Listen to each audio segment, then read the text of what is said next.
Bonjour les amis et bienvenue sur ma chaîne. Aujourd'hui, c'est une vidéo spéciale. Nous allons parler d'argent.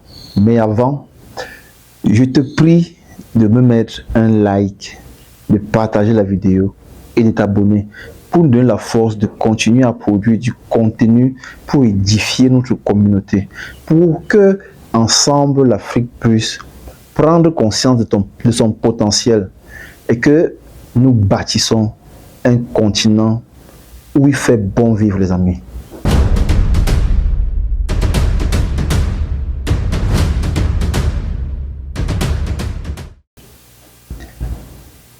Pas plus tard que l'autre jour, j'ai échangé avec un ami suite à un message qu'il a reçu sur le classement des nouveaux rois, des personnes les plus fortunées du monde entier sur la planète.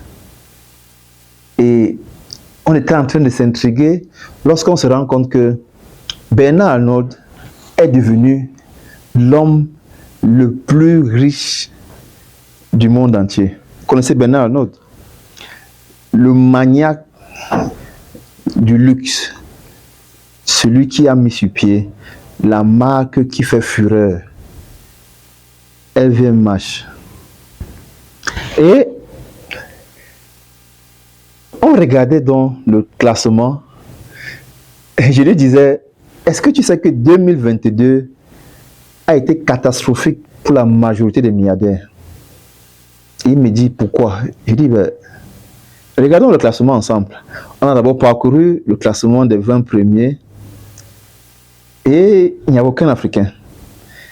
Et je lui ai dit, ne te limite pas seulement aux 20 premiers.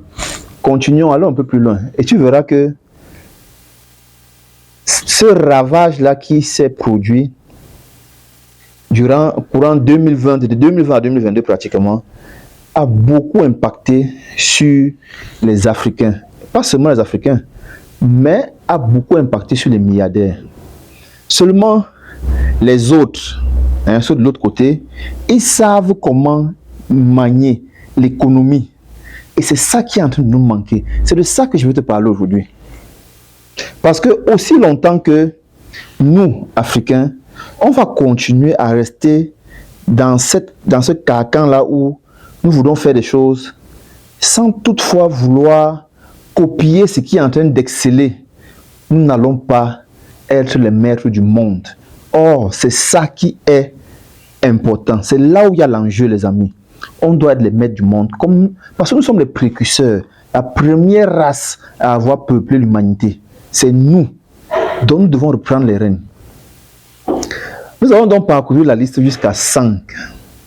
Aucun milliardaire africain, il dit bien aucun, peut-être tu n'es même pas au courant, notre fameux, celui que nous le chouchoutons, nous l'aimons beaucoup, Dangote, est classé après le 100e rang.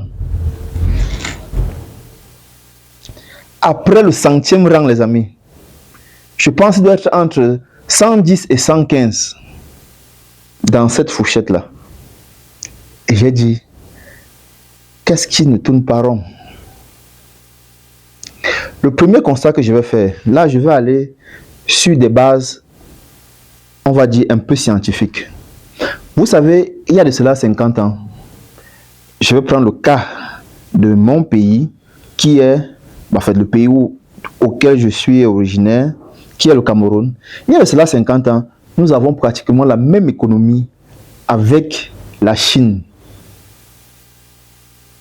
avec Taïwan, avec, comment on appelle encore, la Malaisie, avec beaucoup de pays, la Corée du Sud, avec beaucoup de pays d'Asie. Mais aujourd'hui, regardez où est-ce que nous sommes. Est-ce que c'est juste une question politique? Est-ce que c'est une question d'environnement? Est-ce que c'est une question de mentalité, le mental? Est-ce que c'est une question de vision? Est-ce que nous voyons suffisamment grand, les amis? Et tenez-vous tranquille, dans ce classement des 20, il y a les Chinois. Et j'ai continué à faire mes recherches. Je me suis rendu compte que la Chine est le deuxième pays, les amis, Deuxième pays dans le monde où il y a le plus de milliardaires. Et là, je parle de milliardaires en dollars. Deuxième pays dans le monde. Le pays avec lequel nous, Africains, certains pays, on tutoyait. Aujourd'hui, la Chine compte plus de 4, presque 500 milliardaires. Et parce que ça a chuté. Parce que pas plus tard que l'année dernière, ils étaient à 600 et poussières de milliardaires. Les amis, il faudrait que nous voyions grand. Nous devons reconquérir, nous devons redéfinir les Africains conquérants. On ne doit pas se suffire, se complaire à ce que nous avons. Comme était de disance, pourquoi est-ce que quelqu'un comme Elon Musk peut quitter de 200 milliards et quelques de fortune et se retrouver à 180 milliards, ce qui le rend directement en deuxième position, en juste une année? Comment ça se passe? Comment ça se passe? Pourquoi cette fluctuation de richesse-là? Ça m'a intrigué. Je me pose aussi cette question-là. Parce que je pense que, pour ma part, c'est peut-être là où nous péchons, nous Africains. Nous n'avons pas de marché boursier solide. C'est là où je me suis rendu compte, la majorité de ces multimilliardaires, ces fortunés, leur richesse est le plus souvent indexée aux fluctuations de marché boursier. Parce que quoi? Ils ont créé des entreprises dans lesquelles ils ont beaucoup d'actions et ces entreprises sont cotées en bourse.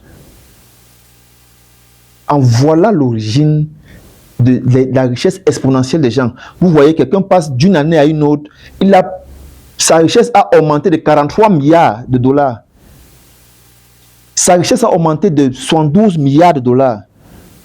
Simplement parce que ils ont compris le mécanisme de la fortune, de l'argent. Combien d'Africains ont des entreprises qui sont cotées en bourse? Combien d'Africains? N'allons même pas loin. Vous connaissez le cas de ce qui est en train de se produire présentement avec Baba Dampoule, notre champion de l'Afrique francophone. Est-ce qu'il est coté en bourse? Est-ce que ces entreprises sont cotées en bourse? J'en doute. Vous connaissez le cas de, qu'on appelle M. Billon de la Côte d'Ivoire. C'est une fortune en Côte d'Ivoire. Est-ce que ces entreprises sont cotées en bourse? J'en doute. Et après, nous allons nous attendre à ce que nous ayons des champions. Comment est-ce qu'on va avoir des champions? Puisqu'on connaît déjà le mécanisme. Si nous ne créons pas des entreprises à des normes internationales, ce qui permettra que ces entreprises-là puissent être cotées en bourse, comment est-ce que nous allons avoir des champions, les amis? Parce que ce sont des champions qui créent des grosses boîtes, des multinationales. C'est ça qui permet de résorber le chômage. C'est ça qui permet de créer la valeur ajoutée, la richesse. C'est dans ce cadre que j'ai lancé le Fourish Club. Pour qu'ensemble, nous nous mettons déjà à cette échelle-ci pour bâtir des choses importantes pour cette échelle, pour notre échelle. Donc les amis, si tu es intéressé par la production de la valeur ajoutée, les revenus passifs, gagner de l'argent avec de l'or bleu, je t'exhorte, je t'encourage à cliquer dans la description afin de recliquer encore sur le lien, autant pour moi, et d'intégrer le Fourish Club. Le Fourish Club, c'est le club des riches heureux grâce au forage d'eau, grâce à l'or bleu. Voilà ce que je voulais partager avec toi aujourd'hui. Je te reviens avec une autre vidéo, toujours aussi importante, parce que les amis, nous devons bouger. Oui, Africains, nous devons bouger. C'était Constantin ça. À la prochaine vidéo.